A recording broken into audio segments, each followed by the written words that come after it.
Olá, pessoal, tudo bem? Hoje iremos falar um pouco sobre os aspectos regionais da construção civil. E cada região, nós sabemos que utiliza um material de construção diferenciado.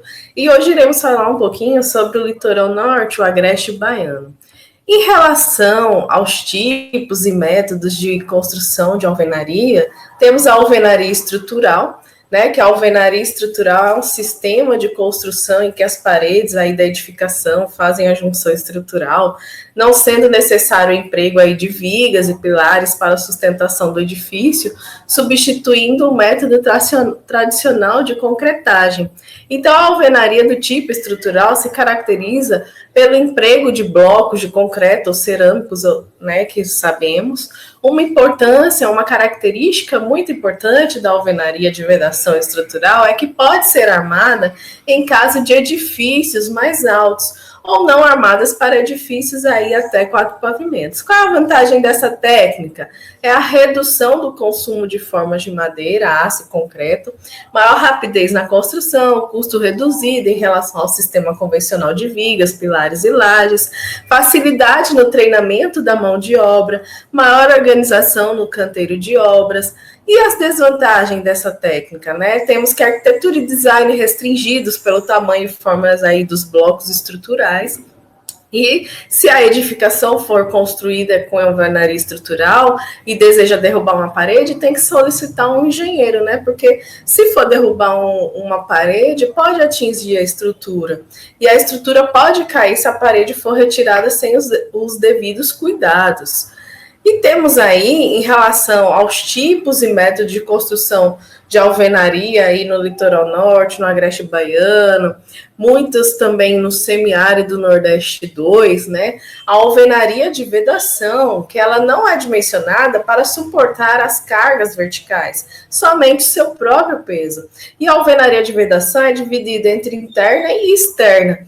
A alvenaria interna tem o objetivo apenas de separar os ambientes internos, enquanto a externa deve apresentar resistência à umidade e aos movimentos térmicos, resistência à pressão do vento e também apresentar resistência à infiltração de águas pluviais. Esse método construtivo de vedação, ele permite que se tenha mais opções ao elaborar o projeto arquitetônico, pois ele utiliza vigas e pilares para sustentar a estrutura. Qual é a vantagem dessa técnica?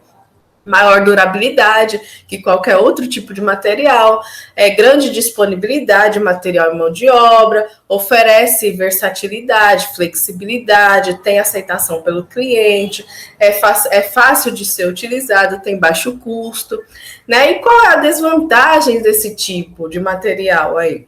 Possui baixa produtividade, né, relativa aí durante a execução, necessidade de revestimento adicional devido à baixa porosidade, maior tempo de execução e maior custo, se a gente for comparar com a alvenaria estrutural. Já quando falamos nos blocos cerâmicos, sabemos que os blocos cerâmicos eles são utilizados há muitos anos, né?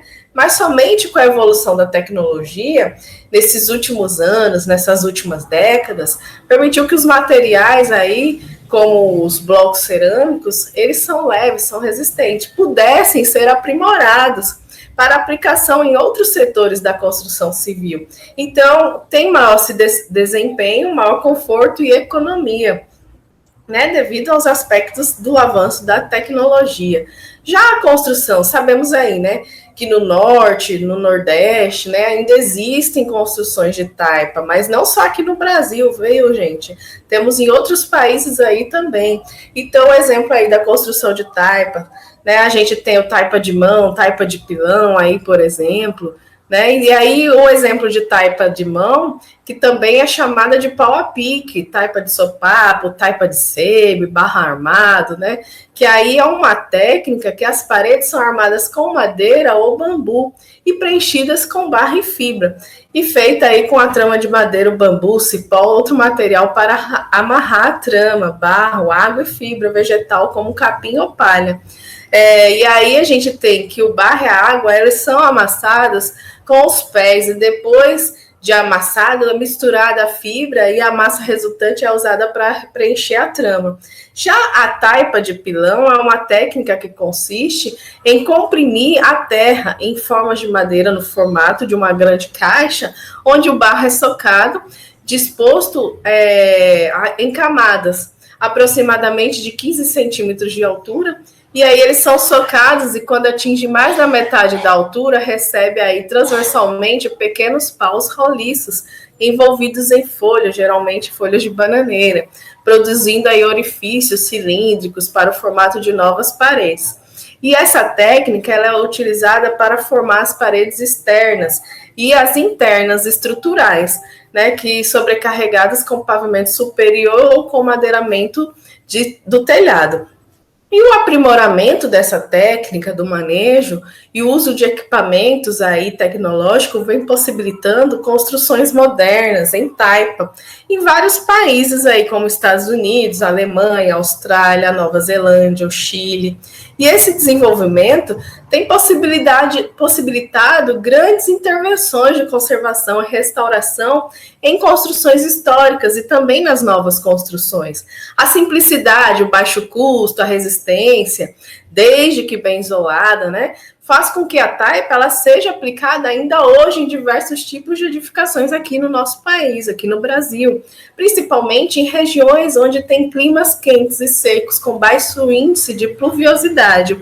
E aí as ecovilas testam, usam, né, esse tipo de material para fazer os testes. E tradicionalmente ela é isolada com cal, em aplicações repetidas, com regularidade, podendo ser ainda revestidas com pedras. Temos aqui também a construção do concreto.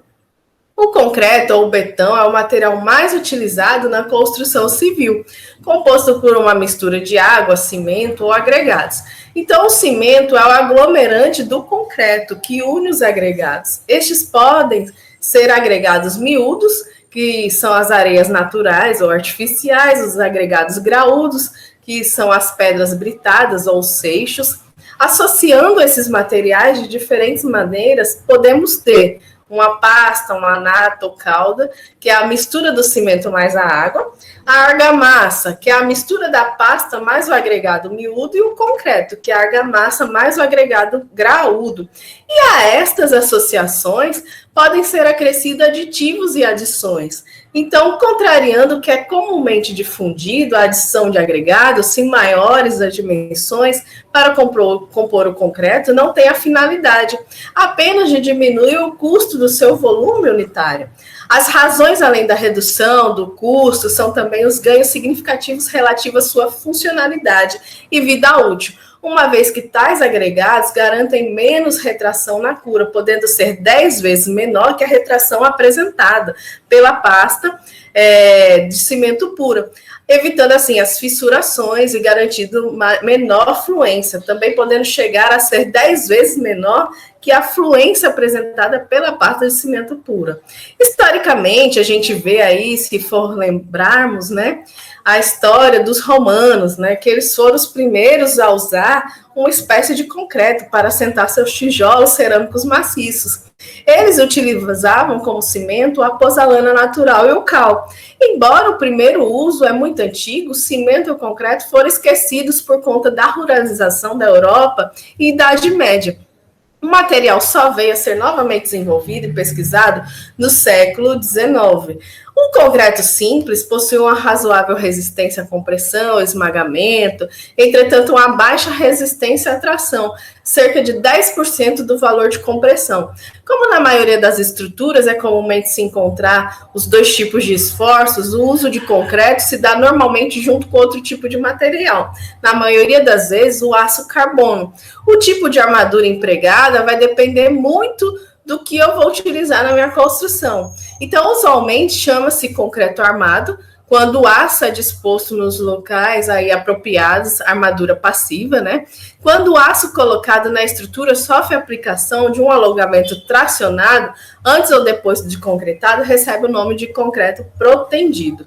Então, temos aí os dois tipos de concreto, o concreto armado e o concreto protendido. Além disso, vários tipos aí de concretos especiais, né? Temos, além do concreto armado e o protendido, temos aí o concreto alto-adensável, o concreto leve, o concreto pós-reativo, o concreto translúcido, o colorido, o concreto com fibras, que são utilizados de acordo com as necessidades específicas de cada projeto. E quais são os materiais constituintes do concreto?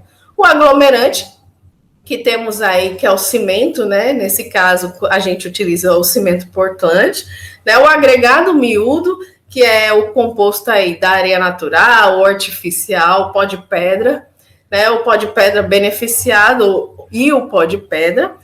O agregado graúdo, que é a pedra britada ou seixo natural. A água, que pode ser parte, né, dali, ou em sua totalidade, substituída também pode ser por gelo. O aditivo, que é o plastificante, o retardador de pega, o aumento de fluidez, e as adições, que são os metacálios, cinza volantes, pozalanas, o cal e o pó de pedra. Então, temos aqui a produção da brita. Quando falamos em produção da brita, temos aqui a granulometria. Então, cada granulometria ela vai dizer uma britagem diferente. Então, a granulometria, o pó de pedra, em sua dimensão, o diâmetro é 4,8 milímetros. Brita zero, o pedrisco, entre 4,8 a 9,5 milímetros. Brita 1, 9,5 milímetros a 19 milímetros. A brita 2, 19 a 25 milímetros. Brita 3, 25 a 50 milímetros. Brita 4, 50 a 76 milímetros. E os tipos de brita e sua aplicabilidade vai depender muito do que eu vou utilizar.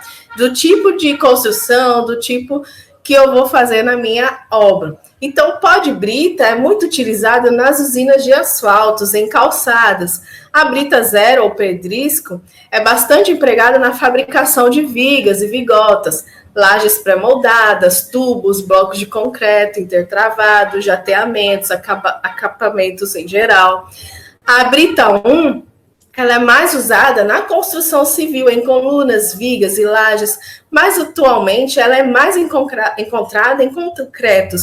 A brita 2 ela é usada para concretos que exigem maior resistência, assim como para a construção de fundações e pisos mais espessos. A brita 3 ela é pouco usada na fabricação do concreto, mas ela é ideal para aterro, lastros ferroviários e drenos. A brita 4 ela é usada em fossas sépticas, sumidouros, reforços de subleitos, para pistas com tráfego pesado, lastro de ferrovias, concretos ciclópicos, e o processo de fabricação, decapagem do terreno, desmonte da rocha, transporte da mina para a britagem primária, britagem secundária, a britagem terciária, o peneiramento, a classificação e a lavagem. Então, o processo de fabricação se dá nesse meio tempo aí, né? Nesse fluxograma de processo, tanto como a decapagem, o desmonte, o transporte, a britagem, o peneiramento, a classificação e, por fim, a sua lavagem. E aí, quando falamos que referente ao maquinário, para instalação, a gente precisa ter, que é bem considerável, aí um moinho de matéria-prima, né? Então, a mão de obra também tem que ser especializada, né? E aí temos que verificar o layout da construção, o layout da fabricação, né? Desse tipo de material. Ok, gente? Por hoje é só. E a gente fica aí, né? Com essas dicas para vocês referente a alguns tipos de materiais que são utilizados, né, aqui no nosso Nordeste, né, tanto no semiárido 2, como no litoral norte, no agreste baiano, né, que são compostos aí por uma população muito estimada, né.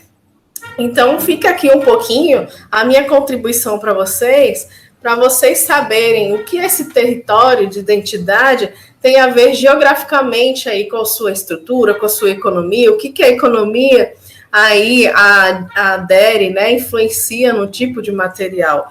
Então, a gente viu um pouquinho, né, em relação a isso, os elementos referentes aos aspectos da construção civil, dos materiais. Ok? Muito obrigado e até a próxima.